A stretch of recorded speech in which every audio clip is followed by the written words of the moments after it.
Bismillahirrahmanirrahim. Assalamualaikum warahmatullahi wabarakatuh. Alhamdulillahirabbil alamin.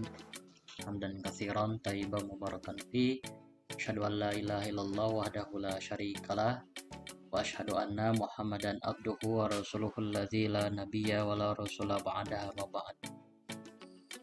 Alhamdulillah rekan-rekan sekalian, puji dan syukur marilah kita sama-sama panjatkan kehadirat Allah Subhanahu wa taala yang sampai saat ini masih memberikan kepada kita begitu banyak sekali kenikmatan, diantaranya nikmat iman dan Islam, sehingga dengan kenikmatan tersebut kita pada kesempatan yang berbahagia ini bisa kembali berkumpul bermuajahah dalam pembelajaran online. Kali ini kita menginjak di pertemuan ke-5 untuk bahasan tentang sumber agama dan sumber ajaran Islam. Nah, sebelumnya kita sudah membahas bahwa di antara derivasi agama itu dilihat dari sumbernya begitu.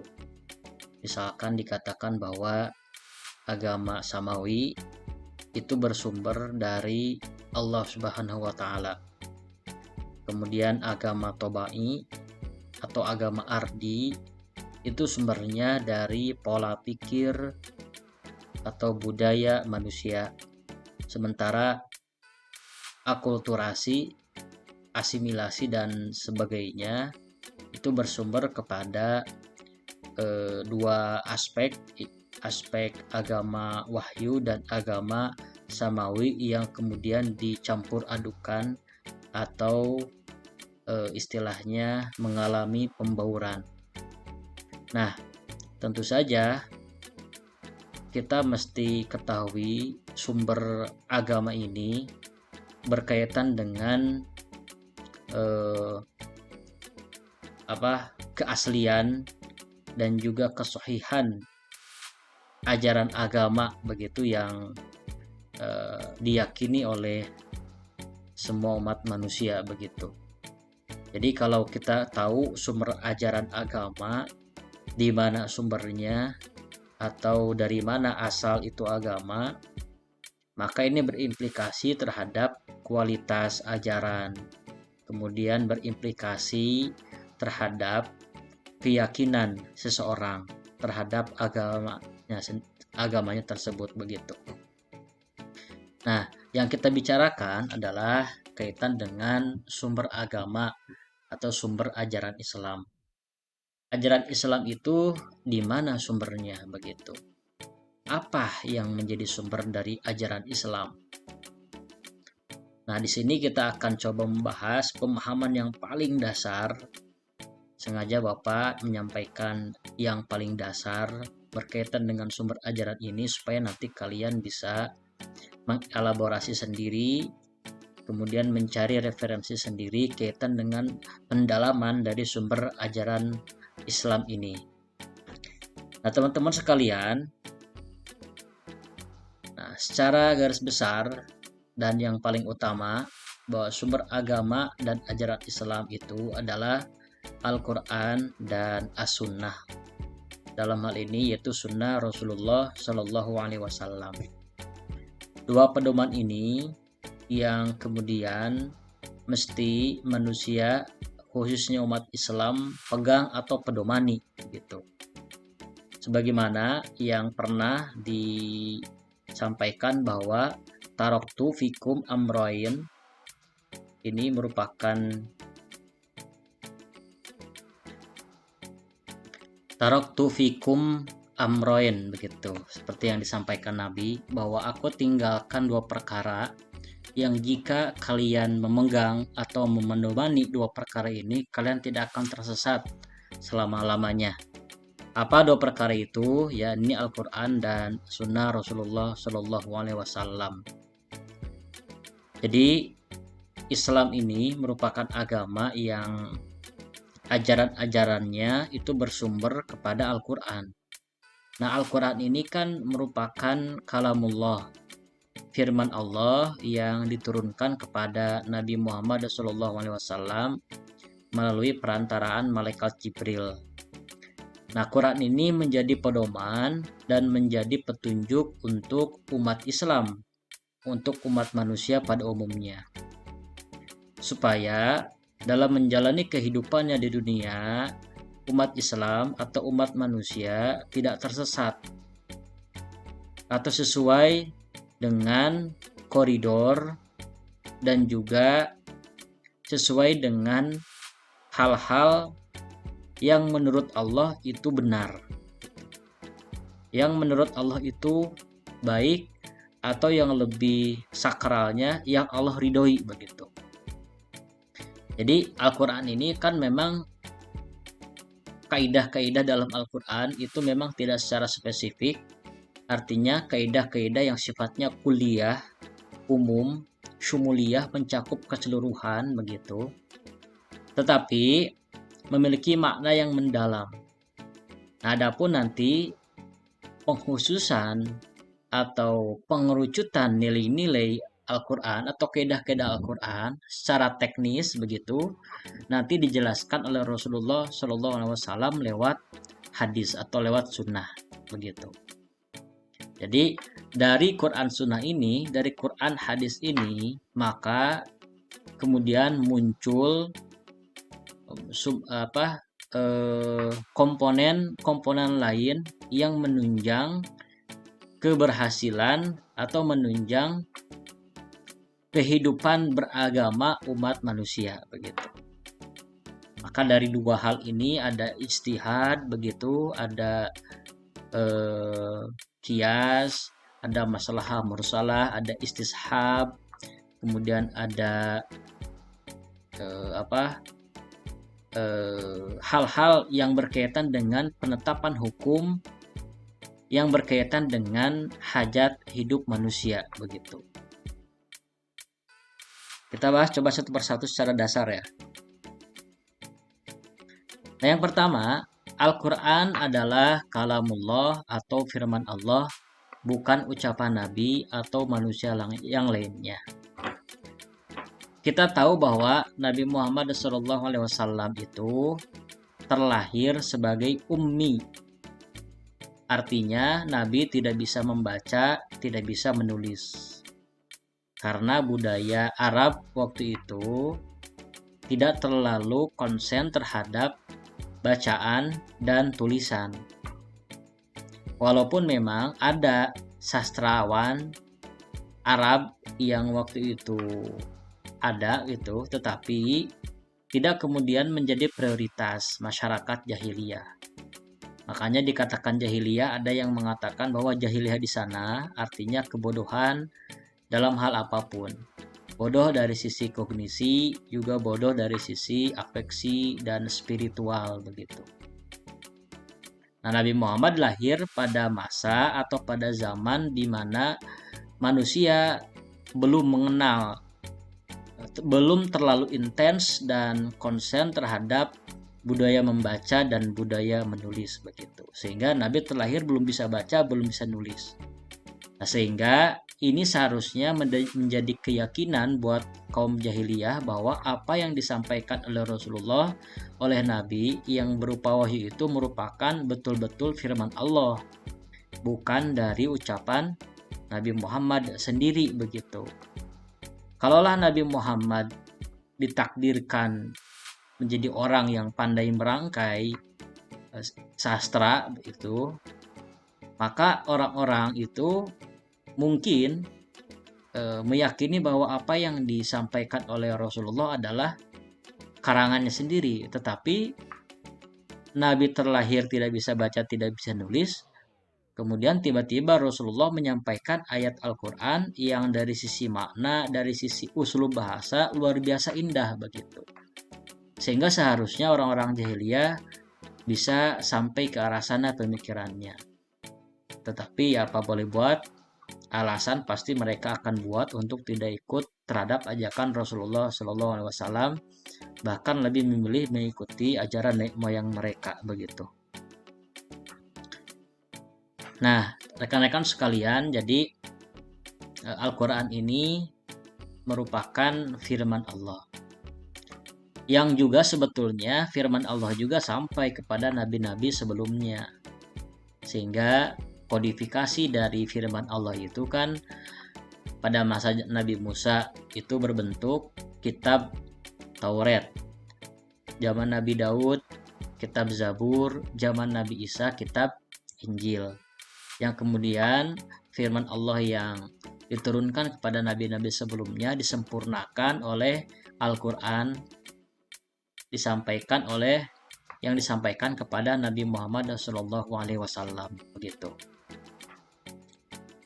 Ada juga kemudian selain Al-Quran ini ada hadis qudsi ya. Hadis qudsi ini adalah hadis atau firman Allah dengan firman Allah yang tidak ada dalam Al-Quran,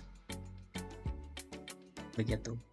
Itu hadis qudsi yang redaksi dan maknanya itu langsung dari Allah Subhanahu wa taala yang kemudian Nabi sampaikan. Jadi firman Allah yang tidak ada dalam Al-Quran itu disebut hadis qudsi. Tidak akan ada yang bisa menyaingi indahnya gaya bahasa Al-Quran. Bahkan pada zaman Rasulullah sempat ada orang yang mengaku sebagai nabi kemudian ditantang oleh Rasul untuk membuat atau menghadirkan narasi atau diksi yang semisal dengan Quran. Allah menegaskan jangankan satu surat, satu ayat, satu bait, beberapa kalimat saja mereka tidak akan bisa, gitu. Dulu ada yang mengaku sebagai nabi, Musailamah al-Kadzab mengaku sebagai nabi, ditantang oleh Rasul untuk menyampaikan satu surat yang semisal dengan Quran atau satu ayat yang semisal dengan Quran, malah tidak bisa.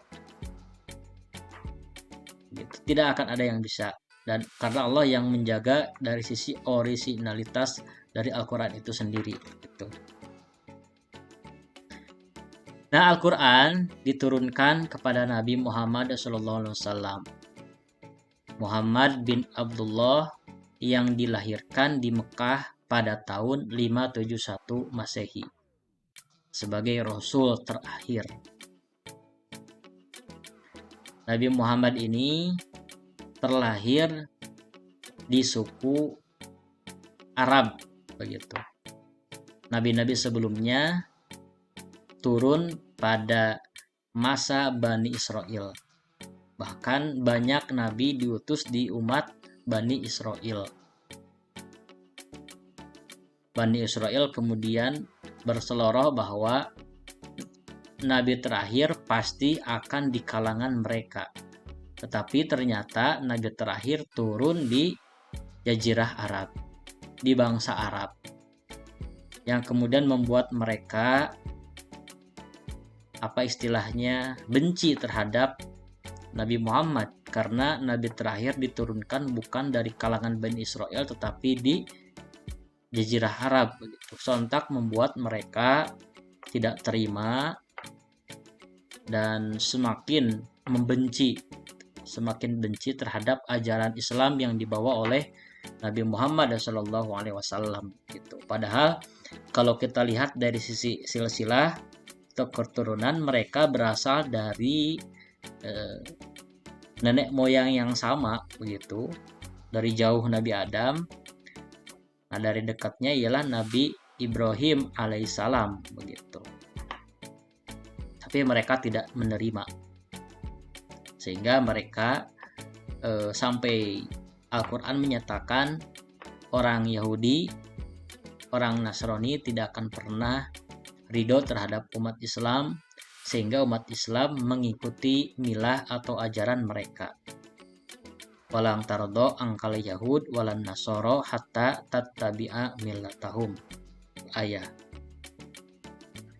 Nabi Muhammad SAW lahir tahun 571 Masehi, tepatnya pada tahun gajah atau dikenal dengan tahun gajah. Karena begitu lahir berpapasan dengan peristiwa diserangnya Ka'bah oleh pasukan Abrohah. tetapi kemudian diselamatkan oleh Allah. Allah mengutus atau menurunkan burung ababil yang kemudian diabadikan oleh Allah dalam surat Al-Fil. Begitu. Nabi Muhammad SAW berusia 63 tahun, usia yang relatif muda kalau dibanding dengan nabi-nabi sebelumnya. Yang paling panjang usianya itu Nabi Nuh alaihissalam, usianya 950 tahun. Begitu. Selanjutnya,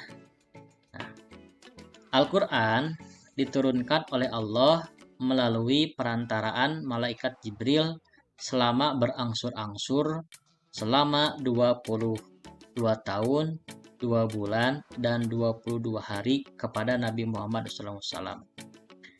Jadi turunnya Al-Quran ini tidak sekaligus, ya, tidak sekaligus, tetapi secara berangsur-angsur. Ketika Nabi di Mekah, ya, selama 13 tahun, dan ketika Nabi di Madinah selama 10 tahun. Makanya surat-surat ayat-ayat yang turun pada waktu Nabi di Mekah, ayat-ayatnya disebut surat Makkiyah, sementara ketika Nabi di Madinah, ayat-ayatnya disebut dengan ayat Madaniyah. Jadi kalau dipaskan begitu, berangsur-angsur selama 23 tahun. Ayat pertama yang turun adalah surat Al-Alaq. Al-Alaq 1-5. Yang waktu itu Nabi sedang melakukan tahannus di Gua Hiro. Begitu. Tiba-tiba datang malak Jibril memeluk Nabi dari belakang seraya berkata, "Iqra." Bacalah. Sampai 3 kali Nabi kemudian berujar, "Ma ana biqori'in." Saya tidak bisa baca. Sampai 3 kali.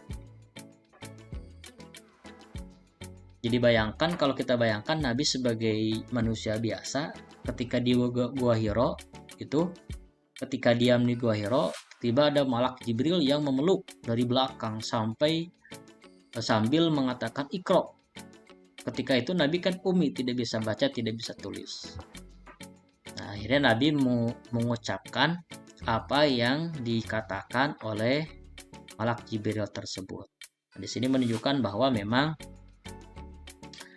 ayat Al-Quran ini yang diawali dengan Iqra ini, bacalah, ini mengandung pengertian bahwa, ini menurut sebagian ahli tafsir, bahwa ketika Allah menyuruh Nabi Muhammad membaca Iqra, di ayat itu Allah tidak menetapkan maf'ul bih atau apa yang mesti dibaca.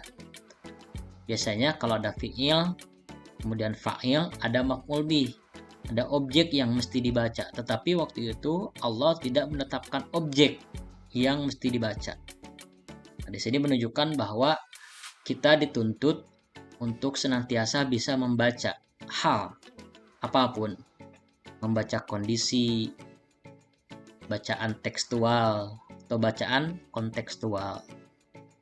Itu menurut sebagian pandangan ahli tafsir. Begitu. Selama 23 tahun berangsur-angsur.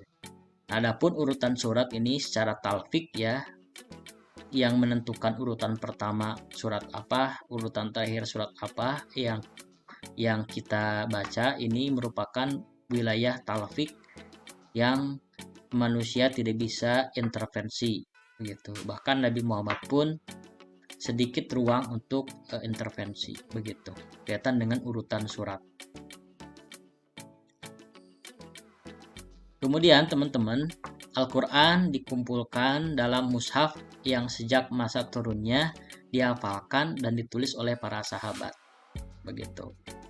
Ketika Quran atau ketika Nabi Muhammad SAW belum wafat, begitu, Al-Quran itu senantiasa dihafal oleh sahabat, begitu. Dihafal kemudian diamalkan. Sedikit sedikit kemudian ditulis oleh para sahabat. Dulu ada sekretaris Nabi bernama Zaid bin Thabit. Di antara tugasnya adalah ini. Nah, sebelum Quran selesai turun begitu, hadis Nabi belum ditulis karena khawatir bercampur antara hadis Nabi dengan firman Allah begitu.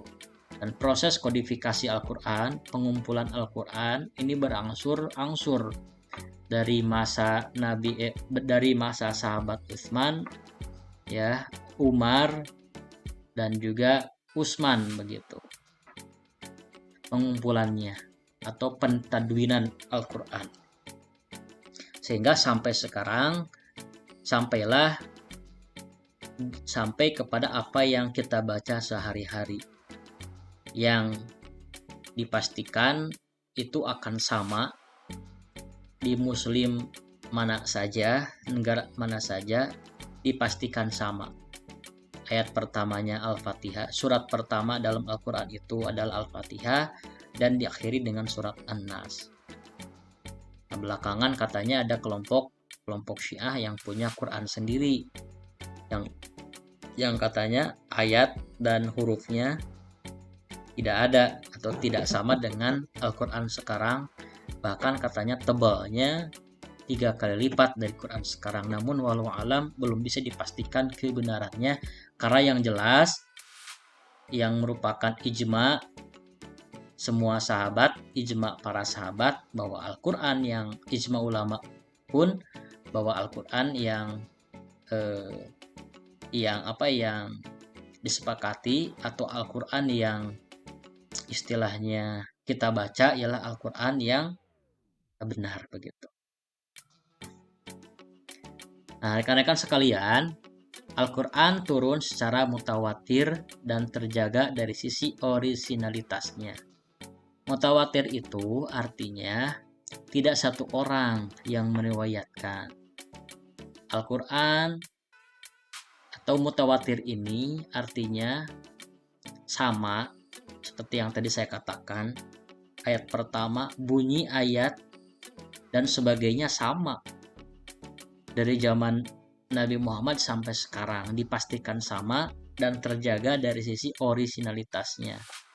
Dari sisi keasliannya dipastikan sama karena Allah Subhanahu wa taala sendiri yang menjaga orisinalitas Al-Quran ini. Tidak mungkin ada orang yang bisa merubah, karena bagaimanapun juga sepinter-pinternya sastrawan Arab tidak akan ada bisa yang menyamai bunyi, ya, kalimat Al-Quran begitu. Oke, mungkin kitab kejadian lama, kejadian baru itu mengalami perubahan seperti yang disampaikan Al-Quran, tetapi Al-Quran tidak bisa dirubah karena Allah sendiri yang kemudian menjaganya begitu. Kemudian Al-Quran bernilai ibadah bagi yang membaca dan mendengarkannya. Al-Quran bernilai ibadah. Jadi bacaan yang kita baca, buku bacaan, kemudian komik atau koran, kalau dibaca tidak mengandung ibadah atau tidak bernilai ibadah. Huruf per huruf yang kita baca tidak bernilai ibadah. Tetapi kalau Al-Quran, huruf per huruf yang kita baca, jangankan dibaca, didengar pun itu bernilai ibadah. Artinya dengan ini seharusnya menjadi bahan motivasi buat kita. Sebelum membaca yang lain, mari kita sama-sama baca dulu Al-Quran. Mari kita sama-sama dengarkan dulu Al-Quran sebelum mendengarkan yang lain begitu. Nah, kemudian Al-Quran dimulai dengan surat Al-Fatihah dan diakhiri dengan surat An-Nas. Jadi jelas seperti yang tadi saya sampaikan bahwa sama, ya, karena mutawatir disepakati oleh para ulama begitu, bahwa ayat Al-Quran yang apabila ternyata tidak sesuai dengan apa ketetapan, misalkan surat pertamanya bukan Al-Fatihah, surat terakhirnya bukan An-Nas, maka dipastikan itu adalah Al-Quran yang palsu begitu. Pasti ketahuan. Kalau ada orang yang berusaha merubah isi Al-Quran satu huruf saja, itu pasti bakal ketahuan karena disepakati bahwa Al-Quran yang betul, yang orisinal itu Al-Quran yang sudah disepakati adalah sudah disepakati adalah Al-Quran yang mushafnya atau Al-Quran yang sudah ramai bareng-bareng kita baca begitu. Dan banyak juga yang menghafalnya. Nah, rekan-rekan sekalian, kita coba mengulas sedikit tentang nama-nama Al-Quran atau penyebutan Al-Quran. Allah kadang menyebutnya dengan Al-Quran begitu, seperti dalam surat Al-Hasyr ayat 21. A'udzubillahi minasyaitonirrajim. Lau anzalna hadzal Qur'an. Kemudian Al-Furqan atau pembeda atau pemisah. Pembeda pemisah dari yang hak dan yang batil. Penyebutan ini misalkan dalam surat Al-Furqan ayat 1. A'udzubillahi minasyaitonirrajim. Tabarakalladzi nazzalal furqana ala 'abdihi liyakuna lil 'alamin nadhira. Maha suci Allah yang telah menurunkan Al-Furqan. Nah, Al-Furqan di sini dimakna Al-Qur'an. Al-Qur'an ini menjadi pembeda mana yang hak dan mana yang batil, begitu maksudnya. Kemudian Az-Zikra atau peringatan. Seperti yang Allah ungkap dalam surat Al-Hijr ayat 9. A'udzubillahi minasyaitonirrajim. Inna nahnu nazzalna dzikra wa inna lahu lahafizun. Sesungguhnya kami menurunkan Az-Zikra. Nah, Az-Zikra ini adalah Al-Quran dan sesungguhnya kami yang menjaganya. Ayat ini pula yang memberikan penegasan bahwa Al-Quran dijaga orisinalitasnya. Allah jaga langsung keasliannya. Tidak akan ada orang yang bisa merubah Al-Quran. Nah, yang keempat adalah Alkitab dimakna tulisan. Misalkan Allah sebut dalam surat Al-Kahfi ayat 1. A'udzubillahi minasyaitonirrajim. Alhamdulillahilladzi anzala ala 'abdihil kitaba wa lam yaj'al lahu iwaja. Alkitab di sini bermakna Al-Qur'an. Nah, kemudian rekan-rekan sekalian, kita sedikit ulas masalah fungsi dan peran Al-Qur'an. Yang pertama adalah petunjuk bagi manusia. Al-Quran ini kenapa kemudian jadi petunjuk? Petunjuk dalam berbagai hal yang sifatnya teknologi, yang sifatnya masalah-masalah ubudiyah, masalah ekonomi, masalah siasah, masalah-masalah yang berkaitan dengan hajat manusia, itu sebetulnya dibahas dalam Al-Quran. Namun penjelasan secara teknis itu nanti lebih banyak dibahas di dalam hadis, dikuatkan dalam hadis. Itu makna petunjuk yang lebih sempit, yaitu ketika Umar bin Khattab masuk Islam, di antara penyebabnya adalah mendengar lantunan ayat Al-Quran begitu. Kemudian memberikan penjelasan terhadap segala sesuatu. Jadi fungsinya Al-Bayan memberikan penjelasan. Bapak ambil contoh misalkan penjelasan tentang penciptaan manusia. Al-Quran sudah menjelaskan secara detail. Misalkan dalam surat Al-Mu'minun. Jauh sebelum ilmu pengetahuan tentang biologi ditemukan, Al-Quran sudah memberikan penjelasan tentang bagaimana proses atau awal kejadian manusia pada umumnya. laqad khalaqnal insana min sulalatin min tin, kan gitu, dari saripati tanah, kemudian dari air yang hina dan sebagainya. Banyak sekali ayat-ayat Al-Quran yang menjelaskan teori umum yang berkaitan dengan teori-teori ilmiah yang setelah itu diulas dan dibahas, ditemukan oleh para ilmuwan, begitu. Kemudian penawar jiwa yang haus. Seharusnya umat Islam ketika mendengar lantunan ayat Al-Quran itu hatinya tenang, hatinya tentram.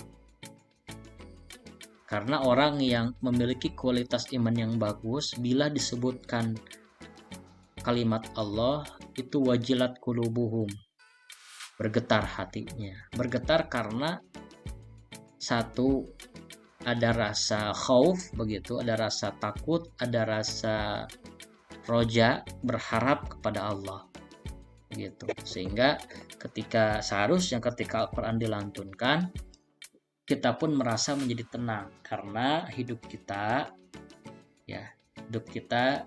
sudah ada yang menjamin, yaitu Allah.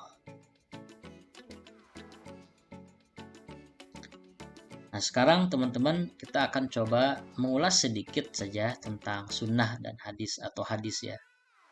Nah, sunnah menurut bahasa adalah perjalanan, pekerjaan, atau cara. Ini secara bahasa atau etimologi. Sunnah Rasul artinya perjalanan Rasulullah Shallallahu Alaihi Wasallam, gitu. Sunnah Rasul, cara Rasul dalam melaksanakan amalan-amalan. Lalu kemudian cara Rasul kita ikuti, perjalanan Rasul kita ikuti jejaknya dan laksanakan. Kemudian hidupkan sunnahnya, begitu. Nah, secara istilah bahwa sunnah itu berarti perkataan, perbuatan, dan keterangannya atau takrir, yaitu sesuatu yang dikatakan, diperbuat sahabat, ditetapkan oleh Nabi. Nah, jadi sunnah itu aspek yang kemudian menjadi sunnah Nabi, yaitu pertama ucapan dari Nabi Muhammad Shallallahu Alaihi Wasallam.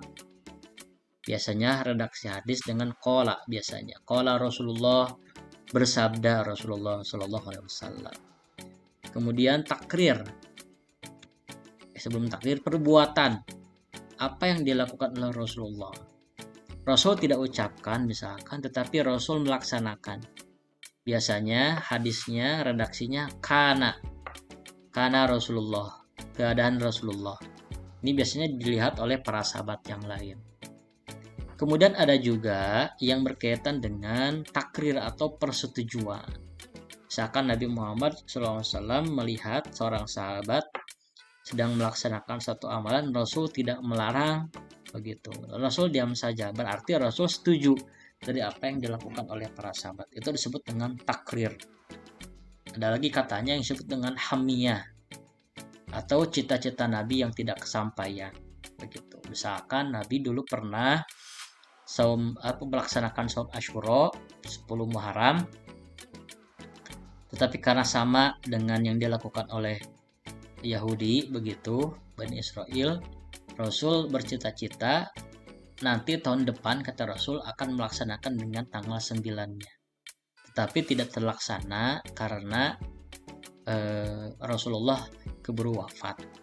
Tetapi tetap kan sampai sekarang kita melaksanakan amalan sunnah itu 9-10 Muharram. Nah, hubungan antara Al-Quran dan Sunnah jelas hubungannya satu sama lain saling menguatkan. Makanya tapi sumber utama yang jelas adalah Al-Quran. Ini dipastikan originalitasnya sudah jelas. Ini yang utama. Yang kedua adalah as-sunnah. Sunnah ini biasanya menegaskan atau menjelaskan secara rinci hal-hal yang dijelaskan atau disebutkan dalam Al-Quran. Contoh, ada kewajiban sholat kepada umat Islam. Pelaksanaan kewajiban itu tentu saja dijelaskan dalam hadis. Al-Quran hanya sampai menegaskan aqimus sholat, dirikanlah olehmu sholat. Tetapi tata cara sholat, waktu sholat itu dijelaskan oleh Rasulullah dalam hadisnya. Begitu. Tetapi hadis juga kita tentu saja mesti selektif, tidak serta-merta ditelan bulat-bulat, karena hadis juga ada yang lemah, ada yang dhaif, bahkan ada yang palsu atau maudhu begitu. Nah, itu saja barangkali rekan-rekan sekalian penjelasan singkat ya apa yang Bapak sampaikan kaitan dengan sumber ajaran Islam. Mudah-mudahan tidak puas sehingga kalian semua bisa mencari lebih dalam lagi. Bapak tadi menyampaikan secara umum, secara sederhana. Mudah-mudahan kalian bisa memperdalam dari apa yang Bapak sampaikan tadi. Aku qouli hadza wa astaghfirullah li wa lakum. Wassalamualaikum warahmatullahi wabarakatuh.